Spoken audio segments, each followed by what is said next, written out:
புறக்கணிப்பு, இன்னொன்று அனுதாபம், அதிக அனுதாபம். நம்ம வந்து சும்மா லைட்டாக அசைஞ்சாப்படியே உன்னால் முடியாது, வேண்டாம் உட்காரு.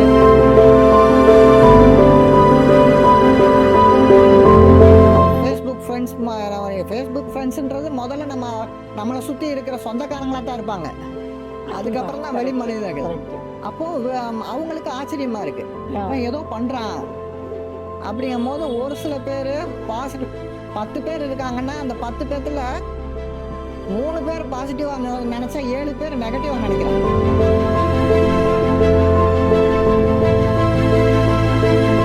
ஸோ இப்படி போகாமல் இப்படி நிமிர வைக்கிறது பாருங்கள், அது என்ன அப்படிங்கிறது நீங்கள் குழந்தைங்களுக்கு நீங்கள் சொன்னீங்கன்னா, முதியோர்கிட்ட சொன்னீங்கன்னா, அவங்களை உண்மையிலே காப்பாற்றக்கூடியது அந்த ஒரு ஒரு ஒரு செகண்டு, அதில் ஒரு தைரியமும் பலமும். அது வந்து ஒரே ஒரு வார்த்தை தான், வேற ஒன்றும் இல்லை.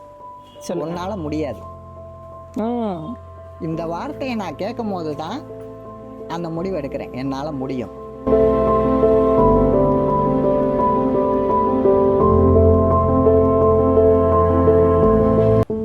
இந்த விஷயத்தில் வந்து நான் போஸ்ட் பண்ணுற விஷயத்தில் நெகட்டிவ் கமெண்ட்ஸ் வந்து ரொம்ப கம்மி, பாசிட்டிவ் கமெண்ட்ஸ் தான் அதிகமாக இருக்கும். ஏன்னா இந்த ஸ்டேஜ்ல நெகட்டிவ் கமெண்ட் வருமா என்ன? ஆமாம், இல்லை இதுலேயுமே சில நெகட்டிவ் கமெண்ட்ஸ் இருக்க தான் செய்யும். இவன் பெருமைக்கு பண்ணுறான், பெருமையை பேசணுங்கிறதுக்காக பண்ணுறாங்கன்ற இதெல்லாம் இருக்கும்.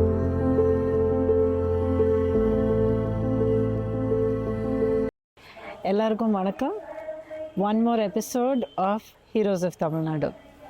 இன்னைக்கு சந்திக்க வந்தவர் வந்து நான் ஒரு பெரிய அளவு உங்களுக்கு அறிமுகப்படுத்த தேவையில்லைன்னு நினைக்கிறேன். ஏன்னா இவர் மதுரையில் மட்டும் இல்லை, அவருடைய பல்வேறு இன்டர்வியூஸ் மூலிமா தமிழ்நாட்டில் தமிழர்களுக்கு நிறைய பேருக்கு வந்து இவரை பற்றி தெரியும். So without wasting any more time, அவரை வழிகாட்டி மணிகண்டன் அப்படின்னு சொல்லுவாங்க. ஸோ மணிகண்டன் அவர்கள்கிட்ட நம்ம இன்றைக்கி பேசுவோம்.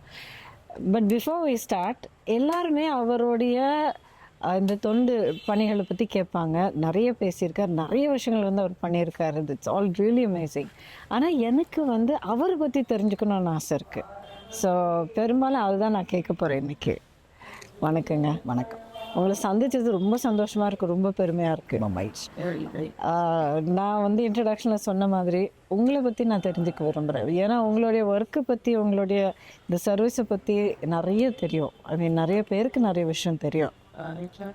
நீங்கள் சுற்றுச்சூழலாக இருக்கட்டும், இல்லை முதியோர்களுக்காக இருக்கட்டும், குழந்தைங்களுடைய விழிப்புணர்வு, நிறைய விஷயங்கள் நீங்கள் பண்ணிகிட்ருக்கீங்க. உங்களை பற்றி சொல்லுங்கள். அதாவது என்னை பற்றி சொல்கிறதுன்னா சிம்பிள். அதாவது நான் வந்து from the starting, from birth வந்து நான் வந்து ஒரு மாற்றுத்திறனாளியாக இருக்கிறனால எனக்கு அந்த சைல்டுஹுட் வந்து ரொம்ப ஈஸியாக இருந்தது. ஓரளவுக்கு என்னோடய ஃபேமிலியும் ஒரு வெல் டு டூவாக இருக்கிறனால ஒன்றும் இப்போ சைல்டுஹுட்டில் எனக்கு ரொம்ப ப்ராப்ளம் இல்லை. அந்தளவுக்கு ஒரு இதில் வந்து சைல்டுஹுட் ஒன்றும் ப்ராப்ளம் இல்லாமல் இருந்தது. அதுக்கப்புறம் நம்ம ஒரு எயித்துக்கு மேலே நம்ம படிக்கும்போது, 8th 9th படிக்கும்போது தான் கொஞ்சம் நமக்கு அந்த ஸ்டேஜ் தானே கொஞ்சம் விவரம் தெரிகிற ஸ்டேஜாக இருக்குது. இப்போ அந்த ஸ்டேஜில் வந்து நம்ம வந்து கொஞ்சம் எல்லா விஷயத்துலேயும் நம்மளை சுற்றி இருக்கிறவங்க வந்து நம்மளை தனியாக பார்க்குறது ஒரு புரிஞ்சிக்க முடியுது. அந்த நேரத்தில் தான் அது புரிஞ்சிக்க முடியும். அது வரைக்கும் அந்த ஃபீலிங்கை வர விடலை, ரொம்ப பெருசாக இல்லை. அதாவது அது இருந்திருக்கும், பட் அந்த சைல்டுஹுட் இதில் வந்து நமக்கு அது பெருசாக தெரியல. அந்த கொஞ்சம் விவரம் தெரிகிற ஸ்டேஜ் வரும்போது தான் அது கொஞ்சம் நமக்கு புரியுது. நம்ம ஏதோ ஒரு விஷயத்தில் நம்ம வந்து அதாவது முக்கியமாக இந்த விஷயத்தில் நம்ம கொஞ்சம் கொஞ்சம் தனிமையாக பார்க்கப்படுறோம் அப்படிங்கிறது நமக்கு அப்போ தான் புரிய வருது. அது கொஞ்சம் நமக்கு டிஸ்டர்ப் ஆகும்போது ஆட்டோமேட்டிக்காக நம்மளுடைய ஸ்டடீஸு இந்த மாதிரி விஷயங்கள்லாம் கொஞ்சம் டிஸ்டர்ப் ஆகுது. அப்போ தான் நம்ம ஒரு விஷயம் கேட்குறேன், தப்பாக எடுத்துக்காதீங்க. கேட்குறதுக்கும் காரணம் இருக்குது. ஏன்னா இந்த அனுபவம் வந்து நிறைய பேர் ஃபேஸ் பண்ணுறாங்க. அது எப்படி புரிஞ்சுக்கிறது, அது வந்து வார்த்தையால் எப்படி சொல்கிறது, எப்படி வெளிப்படுத்துறது நிறைய பேர் தெரியாமல் இருப்பாங்க. நீங்கள் இவ்வளோ தைரியமாக இவ்வளோ அழகாக நீங்கள் சொல்கிறீங்க.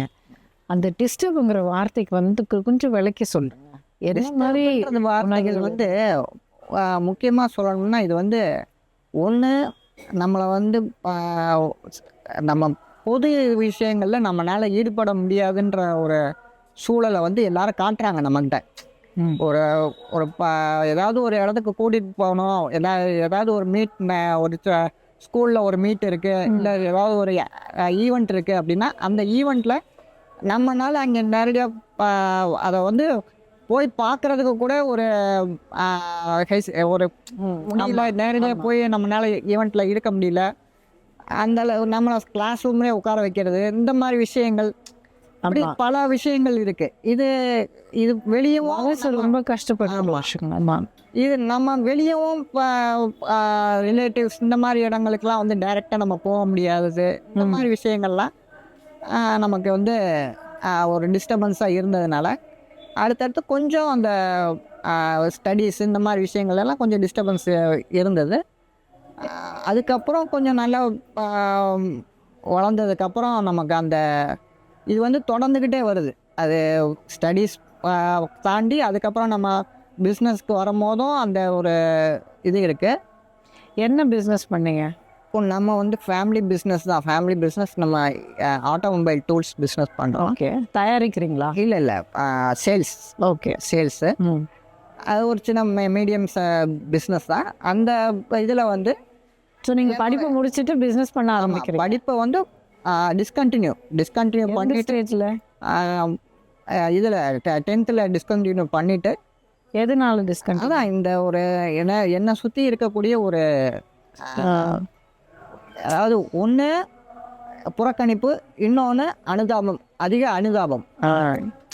நம்ம வந்து சும்மா லைட்டாக அசைஞ்சா கூட உன்னால் முடியாது, வேண்டாம் உட்காரு, அங்கிட்டு போகாத இங்கிட்டு போகாத அப்படிங்கும்போது நம்ம சுற்றி இருக்கிறவங்களே நம்மளை வந்து ஒரு அனுதாபப்படுத்திக்கிட்டே இருக்கும் போது அனுதாபம், அதே நேரத்தில் ஒரு தனிமை, இது ரெண்டுமே வந்து நம்மளை, இது ஒரு எக்ஸ்ட்ரீம், அது ஒரு எக்ஸ்ட்ரீம். அது ரெண்டுமே வந்து நம்மளை வந்து ரொம்ப ஒரு அச்சுறுத்துது நம்மளை. அப்போது நமக்கு வந்து அந்த டிஸ்டர்பன்ஸ் ஆகும் போது ஆட்டோமேட்டிக்காக நம்மளால் ரெகுலர் இதில் வந்து என்னால் ஃபோக்கஸ் பண்ண முடியும். ஏன்னா அது வரைக்கும் ஸ்கூலில் நல்லா பெர்ஃபார்ம் பண்ணிக்கிட்டு இருந்தோம். ஒரு சைல்டுஹுட் பீரியடில் ஒரு 7th வரைக்கும் நான் ஒரு நல்லா பெர்ஃபார்ம் பண்ணிக்கிட்டு இருந்த ஒரு லெவலில் இருக்கும்போது அதுக்கப்புறம் கொஞ்சம் கொஞ்சமாக அந்த ஸ்டேஜ் மாறும் போது அந்த பெர்ஃபார்மன்ஸ் குறைஞ்சிக்கிட்டே வருது. அது என்னாலேயும் ரியலைஸ் பண்ண முடியுது. இதுதான் நம்மளை டிஸ்டர்ப் பண்ணுது அப்படிங்கிறத என்னால் பண்ண முடியுது. ஆனால் அதை மீறி என்னால் அந்த நேரத்தில் என்னால் வர முடியல. வீட்டில் எப்படி இருந்திருக்கும்? ஏன்னா நீங்கள் சொல்கிறது பார்த்தா உங்கள் பேரண்ட்ஸ் வந்து ரொம்ப சப்போர்ட்டிவாக. ஆமாம், பேரண்ட்ஸ் வந்து ரொம்ப சப்போர்ட்டிவாக இருந்தாங்க. அது பார்த்தீங்கன்னா எனக்கு அதுதான் சொல்கிறேன், எனக்கு வந்து நான் கேட்குறதுக்கு காரணம் என்னென்னா, இதே மாதிரி ஃபேமிலிஸோடைய வலி என்னங்கிறது எனக்கு வந்து பல விஷயங்களை எனக்கு தெரியும், நிச்சயம் பார்த்துருக்கேன், என்னால் புரிஞ்சுக்க முடியும். இதே ஒரு சூழ்நிலையில் இருக்கிற பேரண்ட்ஸ், பெற்றவங்க, அவங்க குடும்பத்தார் வந்து எப்படி அவங்க ரியாக்ட் பண்ணாங்க, எப்படி பண்ணணும், உங்களுடைய ஃபேமிலியை பார்த்து அவங்க என்ன தெரிஞ்சுக்கலாம் அப்படிங்கிறதுக்காக நான் கேட்குறேன். நிச்சயமாக என்னோடய ஃபேமிலி பொறுத்த வரைக்கும் எங்கள் அப்பா இருந்தது வரைக்கும் எனக்கு நல்ல சப்போர்ட்டாக இருந்தது. அவருக்கு அப்புறமும் எங்கள் அம்மா, அவங்க எங்கள் சைல்டுஹுட் ஸ்டேஜில் இருந்தே எனக்கு வந்து எங்கள் அம்மாவும் ரொம்ப சப்போர்ட்டிவாக எல்லா விஷயத்துலேயும் என்னை வந்து ரொம்ப கேர் எடுத்து பண்ணாங்க. என்னால் முடியாது எதுவுமே இல்லைப்பா அப்படின்னு சொல்லி தானே வளர்த்துறாங்க. ஆமாம், எனக்கு எல்லா விதத்துலேயும், அதாவது கஷ்டம் தெரியாமல் வளர்த்தாங்கன்னு தான் சொல்லணும். அதுதான் ஒரு முக்கியமான ஒரு வார்த்தை. அது கஷ்டம் தெரியாமல் வளர்த்தாங்க. அதுக்கப்புறம் எங்கள் அப்பாவுக்கு அப்புறம் எங்கள் அண்ணன், அவரும் எனக்கு ரொம்ப சப்போர்ட்டிவாக அதாவது என்னுடைய ஸ்டடீஸ் ஆகட்டும், என்னுடைய பர்சனல் தேவைகள், என்னுடைய தனிப்பட்ட தேவைகளாகட்டும், எல்லாத்துக்குள்ளேயுமே வந்து எங்கள் அப்பா மாதிரி எங்கள் அண்ணனும் எனக்கு ரொம்ப சப்போர்ட்டிவாக இருந்தார். அந்த அவ்வளோ சப்போர்ட்டிவாக இருந்துமே எனக்கு இந்த சொசைட்டி அண்ட் என்னை சுற்றி இருந்த ஒரு விஷயங்கள் இதுதான் வந்து என்னை ரொம்ப டிஸ்டர்ப் பண்ணது. ஃபேமிலி சைடு என்னதான் நமக்கு வந்து சப்போர்ட் இருந்தாலும் ஃபேமிலியை தாண்டி நமக்கு வெளியே பார்த்தா தான், வெளி உலகத்தை பார்த்தா தான் நமக்கு ஒரு, ஏன்னா வெளி உலகம் அதுதான் நினச்சி இருக்க முடியும். ஆமாம், அதுதான் நமக்கு வந்து ஒரு பெரிய ஒரு இதாக இருக்கணும். அப்படிங்கும்போது எனக்கு அதுதான் ரொம்ப என்னை வந்து காயப்படுத்திக்கிட்டே இருந்தது. அதில் நிறைய டிஸ்டர்பன்ஸ் இருந்துக்கிட்டே இருந்தது. இது என்னுடைய ஒரு 20 வயசு வரைக்கும் இந்த ஒரு தாக்கம் இருந்துக்கிட்டே இருந்தது. அதுக்கப்புறம் தான் நான் வந்து என்ன பண்ணேன், இப்படி நமக்கு நம்மளை சுற்றி இருந்துக்கிட்டே இருக்குது அப்படிங்கும்போது நம்மளை மாதிரி எவ்வளோ பேர் இருப்பாங்க, இந்த ஒரு எண்ணம் எனக்குள்ளே வருது. இந்த மாதிரி எத்தனை பேருக்கு நமக்குள்ளே ஒரு அந்த உள்ளுக்குள்ளே இருக்கிற மன உளைச்சல் எத்தனை பேருக்கு இருக்கும், எவ்வளோ பேர் இந்த மாதிரி காயப்பட்டுக்கிட்டு இருக்காங்க. அப்போது அதே மாதிரி என்னை சுற்றி இருக்கிற மனிதர்களும் என்னை வந்து ஒரு தனிமையாக பார்க்கும்போது, இந்த தனிமையாக பார்க்குறது ஒரு அனுதாபப்படுறது இதெல்லாம் தாண்டி நம்மளும் ஒரு எக்ஸாம்பிளாக பார்க்கணும்னா நம்ம என்ன செய்யணும் வண்டர்ஃபுல் அப்படிங்கிற ஒரு இது எனக்கு வருது. அதாவது இது எதனால வந்து அந்த காயத்தினால தான் வருது. ஆமாம், அந்த காயம்தான் என்னை வந்து அதாவது 2 எக்ஸ்ட்ரீமுக்கு போகலாம். ஒன்று நெகட்டிவாக போகலாம், இன்னொரு பக்கம் பாசிட்டிவாக வாரத்தை என்னால் தாங்க முடியாதுன்னு உடஞ்சும் போயிடலாம். இல்லை இதால் நான் வந்து நிமிர்ந்து நிற்பேன் அப்படிங்கிறது. அந்த ஒரு இது பார்க்கும்போது எனக்கு வந்து பாசிட்டிவாக தான் என்னை தள்ளணுன்ற ஒரு இது வந்தது. Wonderful wonderful. 20 years ஏஜில் ஒரு மாற்றம் வந்திருக்குன்னு நீங்கள் சொன்னீங்க. எதனால அந்த மாற்றத்துக்கு என்ன தூண்டுதலாக இருக்குது? அதாவது அந்த நேரத்தில் வந்து எனக்கு என்னை சுற்றி வந்து எனக்கு ரொம்ப நெருக்கமான என்னோடய ஃபேமிலியே வந்து அதாவது எங்கள் வீட்டை தாண்டி அடுத்த சர்க்கிளில் இருக்கக்கூடிய எங்கள் சித்தப்பா பெரியப்பா இந்த மாதிரி சர்க்கிளில் அல்லது எங்கள் நெருங்கிய சொந்தங்கள் இந்த மாதிரி சர்க்கிளில் வந்து பார்த்திங்கன்னா அடுத்த ஸ்டேஜுக்கு உன்னால் என்ன பண்ண முடியும், உன்னால் என்ன முடியும், இவனுக்கு எதுவுமே முடியாதுன்ற பேச்சு என்னை சுற்றி வர ஆரம்பிக்குது. ஏன்னா இவனை வந்து எதுவுமே இவனால் பண்ண முடியாது, அடுத்த ஸ்டேஜுக்கு இவனால் போக முடியாது அப்படிங்கிற அவங்களே முடிவு பண்ணிட்டான். ஆமாம், என்ன முடிவு பண்ணிட்டு உங்ககிட்ட வெளிப்படையாக பேச எனக்கு சொல்லுவாங்களா? வெளிப்படையாக என்கிட்ட சொல்லாட்டாலும் உங்களை சுற்றி வருது, என்னால் அதை ஃபீல் பண்ண முடியுது. என்னை சுற்றி என்ன நடக்குதுன்றதை என்னால் ஃபீல் பண்ண முடியுது. அந்த ஸ்டேஜில் வந்து நம்ம ஏதாவது ஒரு இந்த மாதிரி இவனால் ஒன்றும் முடியாது, இவனை அடுத்த ஸ்டேஜுக்கு நம்மளால் யோசிக்கவே முடியலன்ற இதில் இருக்காங்க, மைண்ட் செட்டில் இருக்காங்க. இவனுக்கு வந்து அடுத்த ஸ்டேஜே இல்லை, இப்படியே இவன் தங்குற மாதிரியான ஒரு சூழல் இருக்குன்ற மாதிரி எல்லோரும் ஃபீல் பண்ணுறாங்க. அப்போது என்னோடய வீட்டில் வந்து நல்ல சப்போர்ட் இருக்குது. நீ ஏதாவது உன்னால் ஏதாவது முடியும், நீ அடுத்து ஏதாவது முயற்சி பண்ணுன்ற இது எங்கள் வீட்டில் சொல்லிகிட்டே இருக்காங்க. அப்போ தான் இந்த ஒரு இது வருது எனக்கு வந்து, என்னதான் நம்ம வீட்டில் சப்போர்ட் இருந்தாலும் நம்மளை சுற்றி இருக்கிறவங்க, அதாவது ரொம்ப நெருக்கமாக இருக்கிறவங்களே இந்த மாதிரி வேணாலும் முடியாது அப்படிங்கிற ஒரு கலந்து வந்து இருந்து பார்த்தவங்க அவங்களே இந்த மாதிரி அந்த மாதிரி முடியாது அப்படிங்கிற இதில் வரும்போது நமக்கு அந்த ஹர்ட் வந்து ரொம்ப ஜாஸ்தியாக இருக்குது. அப்போது சரி, இதை தாண்டி வரணும்னா நம்ம ஏதாவது ப்ரூவ் பண்ணி காட்டணும். நம்ம ப்ரூவ் பண்ணுறதுக்கு ஒரு இதுவும் இல்லை. எனக்கு இப்போ நிறைய விஷயங்கள் ஈடுபாட்டில் இருந்தாலும் அந்த நேரத்தில் வந்து நிறைய கலை சம்மந்தமாக, ஓவியம், கவிதை இந்த மாதிரி சம்மந்தமான விஷயங்களில் கொஞ்சம் எனக்கு ஈடுபாடு இருந்தாலுமே வந்து பார்த்திங்கன்னா, பட் இதெல்லாம் வந்து தனிப்பட்ட முறையில் நம்மளை ஏதாவது ஒரு அடையாளப்படுத்தினாலும் சொசைட்டி நம்மளை பற்றி தெரிஞ்சுக்கிறதுக்கு ஒன்றும் இருக்காது பெருசாக. அது ஒரு தாக்கம் இருக்காது. அப்போது ஒரு தாக்கம் ஏற்படுத்தணும், நம்ம வந்து நம்மளை ப்ரூவ் பண்ணுறது மட்டும் இல்லாமல் மற்றவங்களுக்கும் ஏதாவது இந்த சொசைட்டிக்கும், அதாவது நமக்கு அறிமுகம் இல்லாத மனிதர்களுக்கும் நம்ம வந்து ஒரு எக்ஸாம்பிளாக இருக்கணும். அதே நேரத்தில் நம்மளால் முடிஞ்ச கான்ட்ரிபியூஷனும் பண்ணணும் இந்த சொசைட்டிக்கு. அப்போ தான் வந்து நமக்கும் அது ஒரு அடையாளம், நம்மளால் மற்றவங்களுக்கும் ஒரு பெனிஃபிட்டு. ரொம்ப ரொம்ப அழகாக, அதாவது எல்லாரும் நம்ம ஏதோ ஒரு வாழ்க்கையில் ஏதோ ஒரு விதத்தில் நம்ம வாழ்க்கையில் கஷ்டத்தை அனுபவிக்கிறோம். சில பேருக்கு அந்த கஷ்டம், அந்த ஒரு ஒரு சேலஞ்ச் வந்து ரொம்ப பெருசாக இருக்கும், நம்மளை ஒரு சில நேரத்தில் நம்மளை நொறுங்கே போட்டுரும். ஆனால் அதுலேருந்து மீண்டு வரணும் அப்படிங்கிறது ஒன்று இருக்குது பாருங்க. நீங்கள் சொன்ன அளவுக்கு அழகாக இது வரைக்கும் நான் யாருக்கிட்டையும் கேட்டதில்லை. அதாவது எனக்கு திறமை இருக்குது, நான் வந்து ஒரு நல்ல ஓவியம் நான் வந்திருக்கலாம், நல்ல கலைஞர் நான் வந்திருக்கலாம், ஆனால் அதால் என்ன பிரயோஜனம்? அதால் உலகம் வந்து என்னை வந்து ஒரு அடையாளம் காட்ட முடியாது அப்படின்னு சொல்லி நீங்க புரிஞ்சுக்கிட்டு அந்த சின்ன வயசுல நீங்க சொன்னீங்க பாருங்க. Beautiful, really really hats off. நிச்சயம். அப்புறம் என்னாச்சு? அதான் அந்த ஒரு இது இருந்ததுனால நம்ம அப்போது சொசைட்டியை நம்ம புரிஞ்சுக்கணும். சொசைட்டிக்கு ஏதாவது நம்மளால் முடிஞ்ச விஷயங்களை நம்ம சொசைட்டிக்கு செய்யும் போது நம்ம வந்து பயன்படணும். நம்ம வாழ்க்கை வந்து அடுத்தவங்களுக்கு பயன்படணும். அதுதான் நம்மளுடைய அடுத்த கோலாக இருக்கணும்னு அன்னைக்கு முடிவு பண்ணேன். அந்த ஒரு விஷயத்தில் அடுத்தடுத்து என்ன பண்ணலாம் அப்படின்னு யோசிக்கும் போது தான் நான் ட்ராவல் பண்ணும்போது நான் ஆட்டோவில் தான் முன்னாடி என்னை வந்து ஆட்டோவில் தான் கூட்டிகிட்டு போவாங்க, ஆட்டோவில் தான் கூட்டிகிட்டு வருவாங்க. அப்போது ஆட்டோவில் போகும்போது வரும்போது நான் சுற்றி நடக்கிற விஷயங்களை பார்க்கும்போது இந்த மாதிரி சாலைகள் பிரச்சனையாக இருக்குது, அங்கங்கே கழிவுநீர் பிரச்சனை, குடிநீர் பிரச்சனை, மின்சார பிரச்சனை, இந்த மாதிரி நம்ம அடிப்படை தேவைகளில் ஒரு அன்னன்னைக்கு பிரச்சனை இருக்குது. அப்போது அதை வந்து என்ன செய்யலாம், அதை வந்து சுட்டி காட்டணும் அப்படின்னா இது வந்து சொசைட்டிக்கு பிரயோஜனமாக இருக்கும்.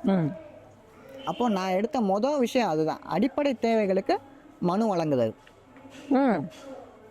அப்போ எப்படி வழங்க, நேரடியாக போய் பண்ணலாமா அப்படின்னா நேரடியாக போய் பண்ணுறதுக்கான சூழல் அப்போ வந்து ஏன்னா ஆட்டோவில் தான் நம்ம பயணிக்கிறோன்றனால நமக்கு அந்த எல்லா விதத்துலேயும் அந்த இது தேவை சப்போர்ட் இது வந்து ஒவ்வொருத்தரை வந்து நம்ம இது அது என்ன சொல்கிறது, ஒருத்தரை வந்து நம்ம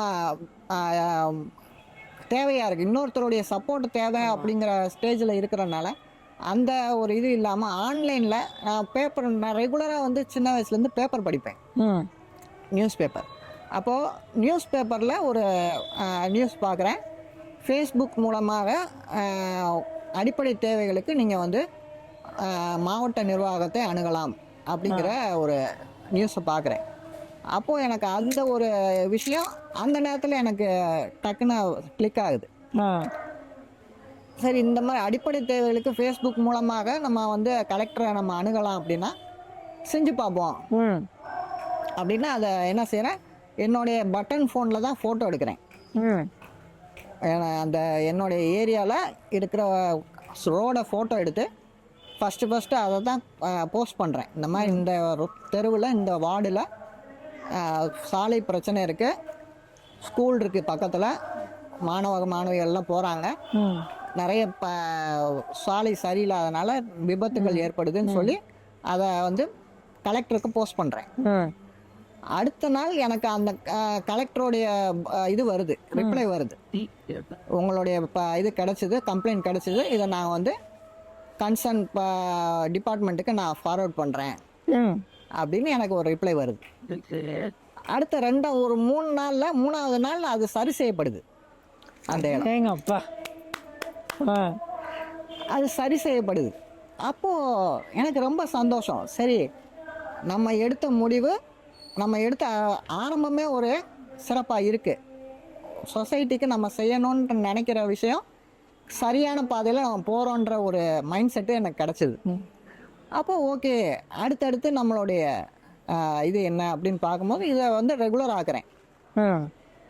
நம்ம போகிற நான் கடைக்கு போகிற விஷயங்களாகட்டும், இல்லை சொந்தக்காரங்க வீட்டுக்கோ, இல்லை ஏதாவது இந்த மாதிரி பொது இடங்களில் போய் ஒரு பார்க்கு, இல்லை இந்த மாதிரி ஒரு தெப்பக்குளம், இந்த மாதிரி இடங்களில் போய் என்னுடைய நேரத்தை ஸ்பெண்ட் பண்ணுறதுக்கும் அந்த இதை வந்து நான் யூஸ் பண்ணிட்டு இருந்தேன். அப்போ தான் நம்ம பயணிக்கும் போது தான், வெளி மனிதர்களை பார்க்கும் போது தான் கரெக்ட் அனுபவங்கள் நிறைய கிடைக்குது. கரெக்ட். அப்போ அந்த அனுபவத்தை வந்து நான் எடுத்துக்கணுன்றதுக்காகவே பயணிக்கிறேன், ஆட்டோ எடுத்துகிட்டு பயணிக்கிறேன். அப்போது அங்கங்கே நடக்கக்கூடிய அடிப்படை தேவைகளுக்கான விஷயங்களை இதே மாதிரி ஃபோட்டோ எடுத்து ரெகுலராக போடுறேன். அது வந்து சீக்கிரமாக அது சரி செய்யப்படுது. இது ரெகுலராக பார்க்கும்போது இதை வந்து நான் என்ன செய்கிறேன், என்னோடய ஃபேஸ்புக் பேஜில் போஸ்ட் பண்ணுறேன். அதாவது ஒவ்வொரு தடவையும் நீங்கள் கலெக்டர் இல்லையே பார்க்குறது, அரசாங்கத்தை கலெக்டருக்கு அனுப்புறது, அது சரி செய்யப்படுறது, இது ரெண்டையுமே எடுத்து கொலேஜ் பண்ணி நான் போஸ்ட் பண்ணுறேன். இது மாதிரி கம்ப்ளைண்ட் பண்ணேன், இது நடந்திருக்கு, சொசைட்டிக்கு நம்மளால் முடிஞ்சதை இது செய்யும், நீங்களும் செய்யுங்கன்னு சொல்லி போஸ்ட் பண்ணுறேன். அப்போது எனக்கு இதிலேருந்து ஃபேஸ்புக் ஃப்ரெண்ட்ஸுன்றது முதல்ல நம்மளை சுற்றி இருக்கிற சொந்தக்காரங்களாக தான் இருப்பாங்க. அதுக்கப்புறம் தான் வெளி மனிதர்கள். அப்போது அவங்களுக்கு ஆச்சரியமாக இருக்குது, ஏதோ பண்ணுறான் அப்படிங்கும் போது. ஒரு சில பேர் பாசிட்டிவ் 10 பேர் இருக்காங்கன்னா அந்த 10 பேர்த்தில் 3 பேர் பாசிட்டிவாக நினச்சா 7 பேர் நெகட்டிவாக நினைக்கிறான். என்ன மாதிரி நெகட்டிவ் கிடைக்கும் உங்களுக்கு அந்த டைமில்? அதான் நீங்கள் நல்லது தானே பண்ணுறோம், ஆனால் பயமுறுத்துறாங்க. என்னன்னு? நீ பொது விஷயத்தில் தலையிட்டீங்கன்னா உனக்கு ஏதாவது அச்சுறுத்தல் வரும், பொது விஷயத்தில் தலையிடாத, உனக்கு எதுக்கு இந்த வேலை, நீ பாட்டுக்கு இருந்து நீ பாட்டுக்கு உன் வேலையை பார்த்துட்டு போக வேண்டியதானே, பொது இது என்ன போனா உனக்கு என்ன அப்படிங்கிற விஷயம்தான் 10ல் 7 பேர் கேட்குறான். மிச்சம் 3 பேர் தான் நீ நல்லா பண்ணியிருக்கான்னு சப்போர்ட் பண்ணுறான். மெஜாரிட்டி வந்து நெகட்டிவாக தான் பேசுது. அப்போவும் நான் வந்து அதை கண்டுக்கல.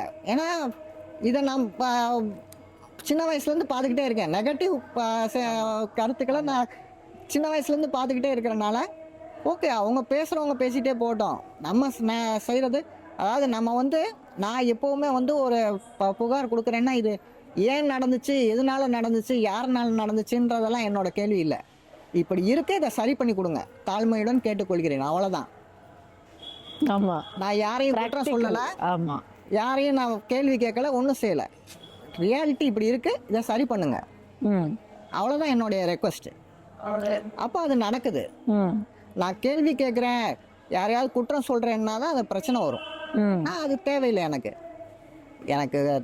இந்த இடம் இப்படி இருக்குது, இதை சரி பண்ணி கொடுங்கன்னு கேட்குறது வந்து தப்பே கிடையாது. அது நடக்கவும் செய்யுது, நம்ம ரெக்வஸ்ட்டை ஏற்றுக்கிறாங்க. அப்போ அடுத்த ஸ்டெப் என்ன பண்ணீங்க? அப்போது அதாவது இன்னைக்கு வந்து இவ்வளோ பெரிய ஒரு சாம்ராஜ்யத்தை உருவாக்கி இருக்கீங்கன்னு நான் சொல்கிறேன். ஆமாம், அது எப்படி இந்த ஸ்டேஜுக்கு எப்படி வந்தது?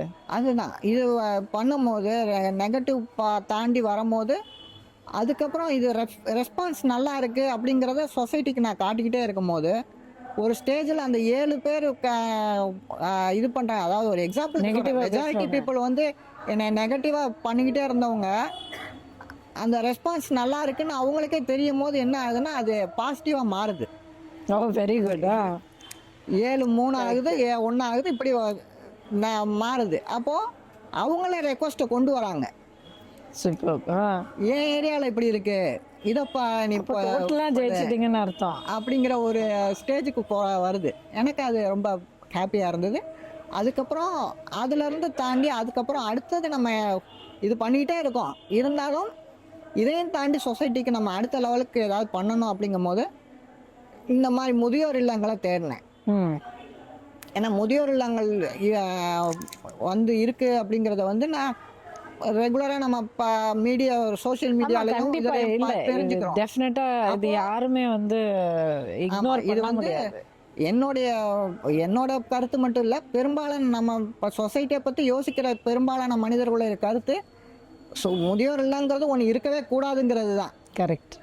ஆனால் பை ஃபேக்ட் அது இருக்குது. ஆமாம், அதை நம்மளால் மறுக்க முடியாது. அப்போது இந்த மாதிரி மனிதர்களுக்கு நம்மளால் முடிஞ்ச ஏதாவது கான்ட்ரிபியூஷன் பண்ணிகிட்டே இருக்கணும், இவங்களுடைய தேவைகளுக்கு நம்ம ஏதாவது செய்யணும் அப்படிங்கிற போது அவங்களோட தேவைகள் என்ன ஏதுன்றதை நான் ஒவ்வொரு இடமா போய் அனலைஸ் பண்ணேன்.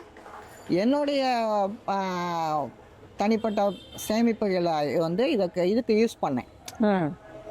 நான் எப்போவுமே நீங்கள் பிஸ்னஸ் பண்ணிகிட்ருக்கீங்க? ஆமாம், பிஸ்னஸ் பண்ணிகிட்ருக்கேன். பட் இது வந்து ஒரு பார்ட்னர்ஷிப் பிஸ்னஸ்ன்றனால நம்ம அதே நேரத்தில் ஒரு மீடியம் பிஸ்னஸ். இது வந்து பெரிய, நான் ஒரு பிஸ்னஸ் மேன்றதுனால பெரிய ஒரு தெரிஞ்சது ஒரு என்னால் முடிஞ்ச அளவுக்கு ஒரு என்னுடைய சேமிப்புலேருந்து ஒரு பகுதியை வந்து பப்ளிக்கு கான்ட்ரிபியூட் பண்ணணுன்றதில் உறுதியாக இருக்கேன். அப்போது அதுக்கு உண்டான தேடல்களை ஆரம்பித்து முதியோர் இல்லங்கள், குழந்தை காப்பகங்கள், மாணவர் விடுதிகள், இந்த மாதிரி இடங்களில் போய் அவங்களுடைய தேவைகளை தெரிஞ்சுக்கிட்டு உடனே என்னால் பண்ண முடியாட்டாலும் அதுக்கான ஏற்பாடுகளை என்னுடைய தனிப்பட்ட இதில் பண்ணி அதுக்கப்புறம் அவங்கள்ட்ட என்ன பண்ண முடியுமோ நான் பண்ணிகிட்டே இருப்பேன். இது எத்தனை காலமாக பண்ணிகிட்ருக்கீங்க? இது வந்து நான் 2010 ஸ்டார்ட் பண்ணேன். ஓகே. சோஷியல் 15 வருஷம் ஆச்சு. ஆமாம், 15 வருஷம் ஆயிடுச்சு. இப்போ 15 வருஷத்துக்குள்ளே நீங்கள் ஒரு அளவுக்கு நீங்கள் வளர்த்தி கொண்டு வந்துட்டீங்க உங்களுடைய சொந்த உழைப்பால், உங்களுடைய சொந்த முயற்சியால், ஆமாம் உங்களுடைய சொந்த இன்வெஸ்ட்மெண்ட்டால் நீங்கள் இந்த அளவுக்கு வளர்த்தி கொண்டு வந்திருக்கீங்க. ஆமாம்.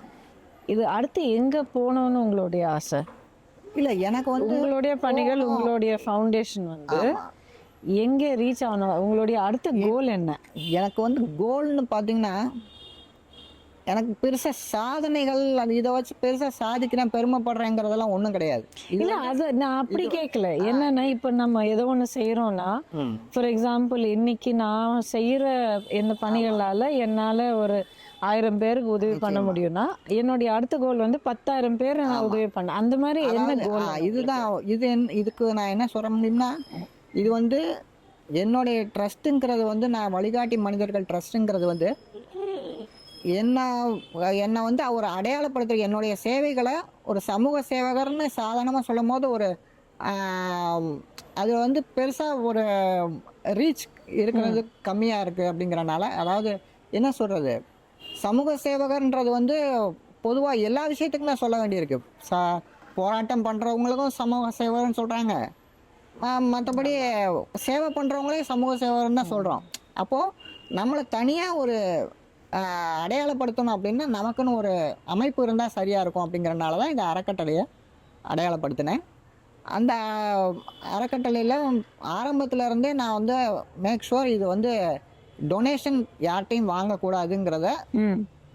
அது எப்படி ஸ்ட்ரக்சர் பண்ணீங்க? ஏன்னா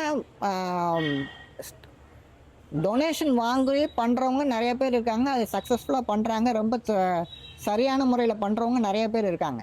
ஆனால் இதில் என்ன என்னுடைய இது என்ன அப்படின்னு கேட்டிங்கன்னா, டொனேஷன் வாங்கி பண்ணுறோம் அப்படின்னா நம்ம இதிலே வந்து ஃபுல்ஃபில்லாக இருக்கணும், ஃபுல்லாக இதே வேலையாக இருக்கணும்.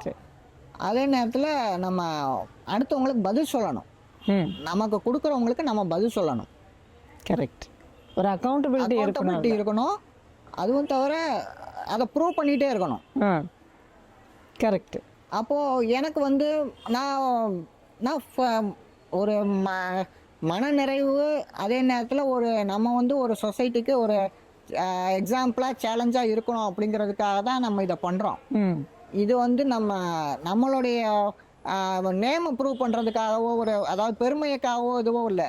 நம்ம மனநிறைவு, அதே நேரம் நம்ம வந்து ஒரு எக்ஸாம்பிள், நம்மளை பார்த்து 10 பேர் செய்யணும். ஆமாம், அந்த ஒரு இதுதான் நம்ம. அப்போது நான் இதை வந்து இப்படி பண்ணிகிட்டே இருக்கிறத சோஷியல் மீடியாவில் ஏன் போஸ்ட் பண்ணுறேன் அப்படின்னா, சில பேர் நினைப்பாங்க இவன் போஸ்ட் பண்ணிகிட்டே இருக்கும்போது இது பெருமைக்காக பண்ணுற மாதிரி நினைப்பாங்க. அது நான் அதை பற்றி நான் கேர் பண்ணவே மாட்டேன்.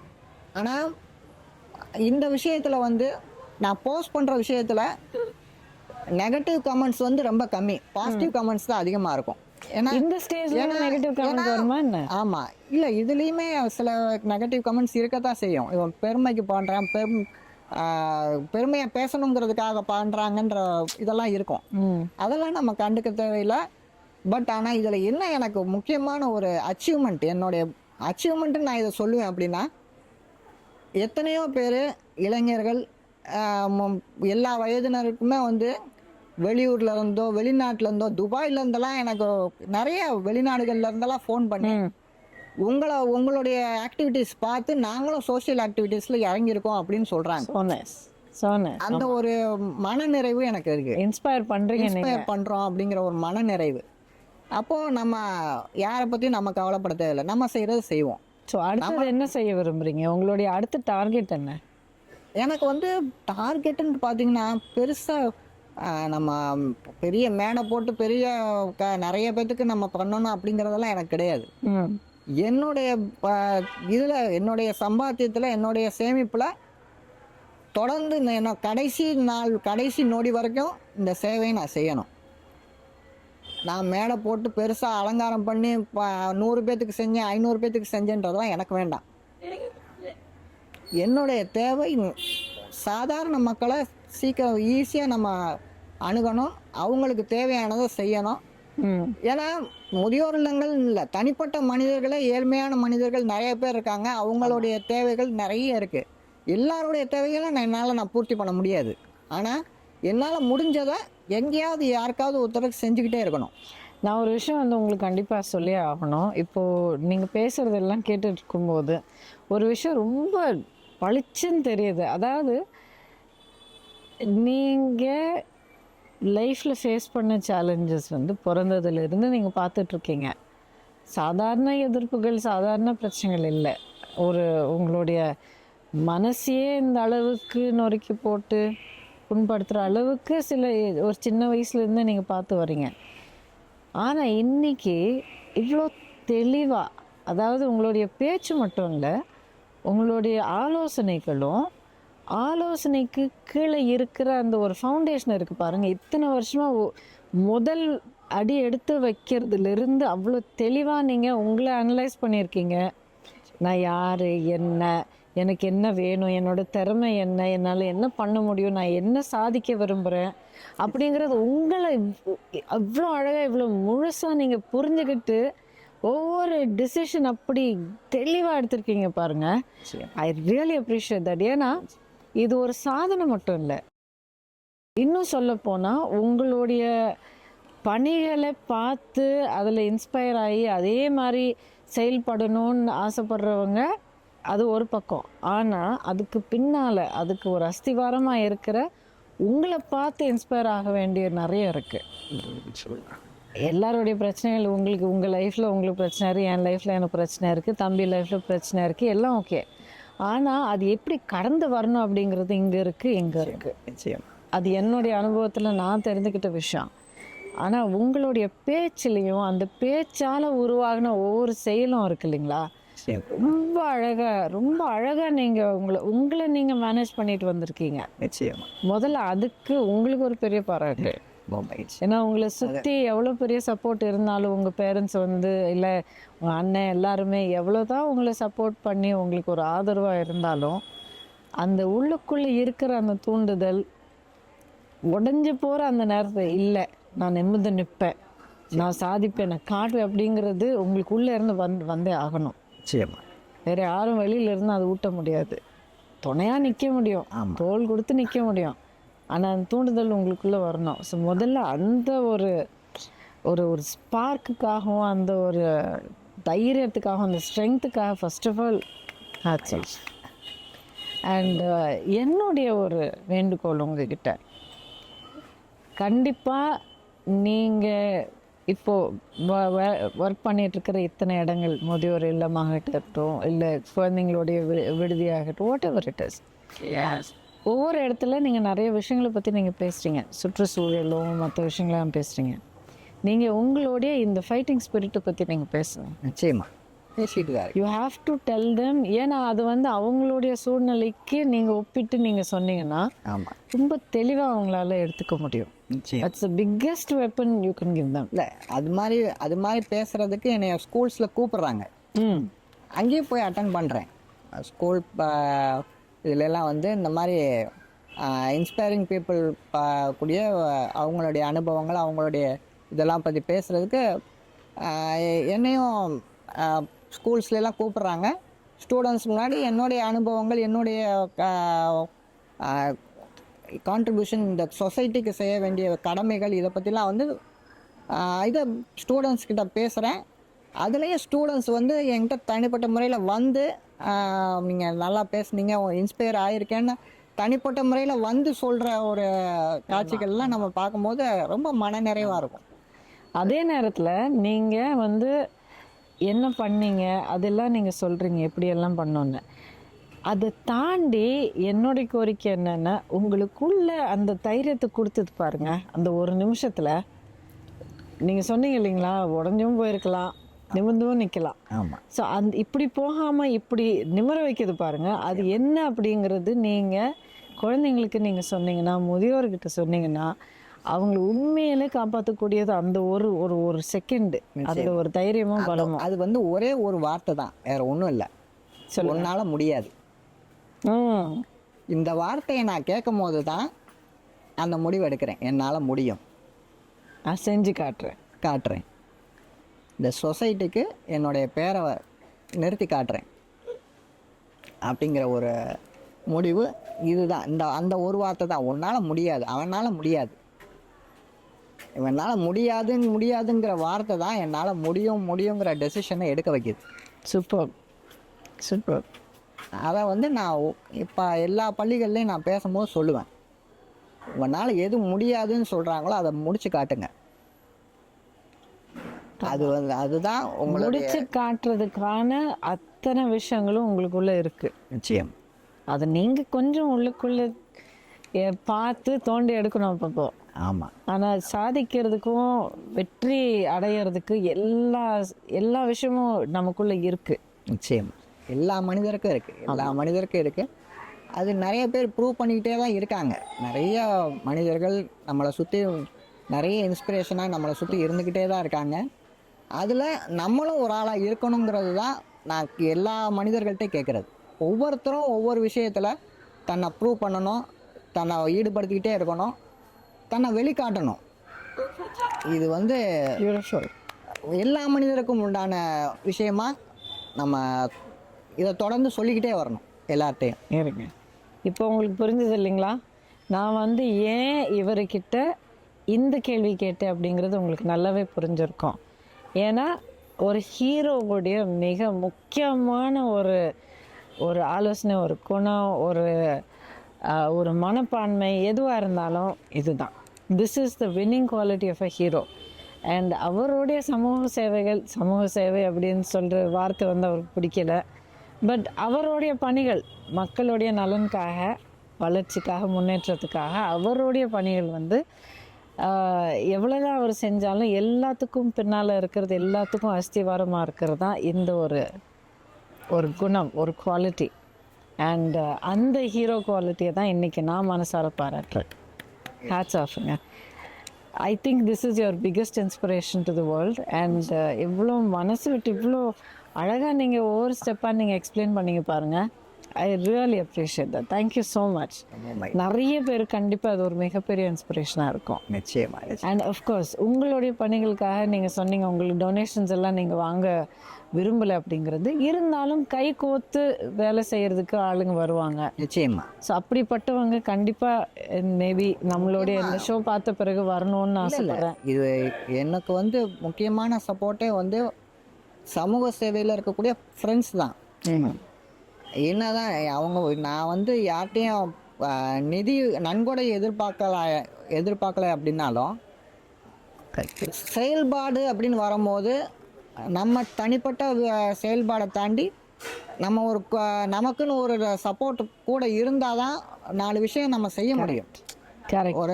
அந்த ஒரு சப்போர்ட் எனக்கு நிச்சயமாக இருக்குது. எனக்கு தொடர்ந்து என்னுடைய அறக்கட்டளை தொடங்கினதுலேருந்து பல அறக்கட்டளையில் இருக்கக்கூடிய நண்பர்கள் அவங்க தொடங்கி வச்சிருக்கிற அறக்கட்டளைகளில் பார்க்குற பணிகளை தாண்டி நமக்கும் சப்போர்ட் பண்ணி களப்பணிக்கு வராங்க. ரொம்ப சந்தோஷம். அந்த களப்பணியில் வந்து நம்ம கூட நம்மளோட ஐடியாவை எடுத்து அதை வந்து செயல்படுத்துறதுக்கு நண்பர்கள் வந்துக்கிட்டே தான் இருக்காங்க. இப்போவும் நிறைய பேர் நம்மளை சோஷியல் மீடியா மூலமாக அல்லது நியூஸ் பேப்பர் மூலமாக தெரிஞ்சுக்கிட்டு நம்மளை கான்டாக்ட் பண்ணுறாங்க. இந்த மாதிரி நான் உங்கள் கூட வந்து சோஷியல் சர்வீஸ்க்கு பண்ணுறதுக்கு நான் உங்களுக்கு சப்போர்ட்டாக இருக்கணும், எனக்கு உங்கள் கூட சேர்ந்து செய்யணும்னு ஆசைப்பட்றோம் அப்படின்னு. உங்களுடைய உண்மையான அச்சீவ்மெண்ட் இதுதான் நான் சொல்கிறேன். ஏன்னா ஒரு சுயநிலைமை இல்லாமல் செயல்படுறாங்க அப்படிங்கிறதுக்கு இதுதான் மிகப்பெரிய உதாரணம். அதே சமூக சேவையில் ஈடுபட்டவங்க இன்னொருத்தருக்கு வந்து உதவி பண்ணுறாங்கன்னா உண்மையிலே இவங்க வந்து எந்த விதமான எதிர்பார்ப்பு இல்லாமல் செய்கிறாங்க, நம்மளும் போய் உதவி பண்ணலாம் அப்படிங்கிற ஒரு எண்ணம் அப்போ தான் வரும். நிச்சயமாக. ஸோ அது இன்னொரு எடுத்துக்காட்டாக இருக்குது. எனக்கு ரொம்ப பெருமையாக இருக்குங்க. I wish you good health, I wish you good fortune. இன்னும் நிறைய பேர் உங்களுடைய உதவிக்காக காத்துட்ருக்காங்க. கண்டிப்பாக நீங்கள் செய்யணும் அப்படிங்கிறது இல்லை, நீங்கள் செய்வீங்கிற எனக்கு நம்பிக்கை இருக்குது. Nothing will get you down. God bless you. இன்னும் நிறைய பேர் வந்து உங்களுடைய இந்த பணிகளில் உங்கள் கூட கை கோத்து கண்டிப்பாக வேலை செய்வாங்க. Anything that we can do we are there also. நிச்சயமாக. ரொம்ப மகிழ்ச்சி. நீங்கள் இந்த அளவுக்கு நமக்கு வந்து சப்போர்ட் பண்ணி என்னை ஊக்கப்படுத்துறதுக்கு ரொம்ப ஒரு எஃபர்ட் எடுத்து நீங்கள் வந்திருக்கீங்க. உங்களுக்கு என்னுடைய மிகப்பெரிய நன்றி. நான் வந்து உங்களை நம்ம என்னதான் நம்ம வந்து இதில் வந்து நம்ம திரைப்படங்கள்லையோ இல்லை மற்ற சமூக நிகழ்வுகள்லையோ நம்ம அவங்கள பார்த்துக்கிட்டே வந்திருந்தாலும் தனிப்பட்ட முறையில் உங்களுக்கு நீங்கள் அச்சீவ் பண்ணது நீங்கள் ஒரு உங்களுக்கு இருந்த ஒரு அடுத்த கட்டத்துக்கான உங்களுடைய என்ன சொல்கிறது உங்களுடைய நிறைய விஷயங்களை நம்ம கேள்விப்படுறோம். நீங்கள் தாண்டி நிறைய கஷ்டங்களை தாண்டி வந்திருக்கீங்கன்றதை நம்ம கேள்விப்படும் போது அந்த மாதிரி ஒரு மனிதர் வந்து நம்மளை தேடி வந்து நம்மக்கிட்ட பேசுகிறாங்கும் போது இது எனக்கு ஒரு பெரிய இன்ஸ்பிரேஷனாக இருக்குது. இன்னும் நம்ம நிறைய விஷயங்கள் செய்யுங்கிறதுக்கு இது ஒரு ரொம்ப தூண்டுதலாக இருக்குது. ரொம்ப ரொம்ப சந்தோஷம். ஏன்னா இந்த சீரீஸ் மூலயமா நான் என்ன பண்ண விரும்புகிறேன்னா, சைலண்ட் ஹீரோஸ் தமிழ்நாட்டில் சைலண்ட் ஹீரோஸ் நிறைய பேர் இருக்காங்க. அமைதியாக ஒரு பேச்சு மூச்சு இல்லாமல் அவங்களுடைய பணிகள், அதாவது சக மனிதனுக்கு, சுற்றுச்சூழலுக்கு, பூமி மாதாக்கு, வாயில்லா ஜென்மத்துக்கு ஏதோ நான் உதவி பண்ணணும், அவங்களை காப்பாற்றணும், அவங்கள வந்து பலப்படுத்தணும் அப்படின்னு சொல்லி ஒரே ஒரு எண்ணத்தோட சைலண்ட்டாக ஒரு வார்த்தை இல்லாமல் எத்தனையோ பேர் வந்து வேலை பண்ணிகிட்ருக்காங்க. அவங்கள தேடி இந்த நிகழ்ச்சி மூலியமா எல்லாருக்கும் அறிமுகப்படுத்தணும் அப்படிங்கிறது தான் என்னுடைய எண்ணம். அதுதான் சொல்லுங்க. இந்த நம்ம எல்லா மனிதர்களுக்கும் இருக்கக்கூடிய ஒரு எண்ணம் என்ன இருக்கணும் அப்படின்னா, நம்ம இருக்கக்கூடிய இந்த இயற்கைக்கும் நம்மளை சுற்றி இருக்கக்கூடிய சக மனிதர்களுக்கும் நம்ம பயன்பட்டு வாழணும். கரெக்ட். அந்த ஒரு மனப்பான்மை எல்லாத்துக்குமே இருக்கணும் அப்படிங்கிறது தான் என்னுடைய ரெக்வஸ்ட். ஆமாம், அதை எடுத்துக்கிட்டோம் அப்படின்னாவே சொசைட்டி, நம்மளை சுற்றி இருக்கிற சொசைட்டி, நம்மளை சுற்றி இருக்கிற என்விரான்மெண்ட் எல்லாமே நல்லாயிருக்கும். ரொம்ப அழகாக சொன்னீங்க, உண்மையாக சொன்னீங்க. நீங்கள் இன்றைக்கி என்கிட்ட நீங்கள் பேசுனீங்க. நான் வந்து உங்களுடைய பணிகளை பற்றி எதுவுமே கேட்கல, ஏன்னா உலகத்துக்கே தெரியும். உங்களை பற்றி தெரிஞ்சுக்கணும்னு எனக்கு ரொம்ப ஆர்வமாக இருந்தது. அது வந்து நீங்கள் அழகாக பிறந்ததுலேருந்து எப்படி இருந்தது அப்படிங்கிறது நீங்கள் விளக்கி சொன்னீங்க. Thank you for sharing that. ஏன்னா அதுதான் உண்மையான இன்ஸ்பிரேஷன் இப்போ என்டையர் இதில். So thank you so much. உங்கள் ஹீரோயிசம் வந்து தொடர்ந்து every day every moment continue பண்ணுங்கள். உலகமே வந்து உங்களுக்கு கை கொடுக்கும். அண்ட் நிறைய பேர் வந்து உங்களால் காப்பாற்றப்படுவாங்க. ரொம்ப நன்றி. நன்றிம்மா. நன்றி.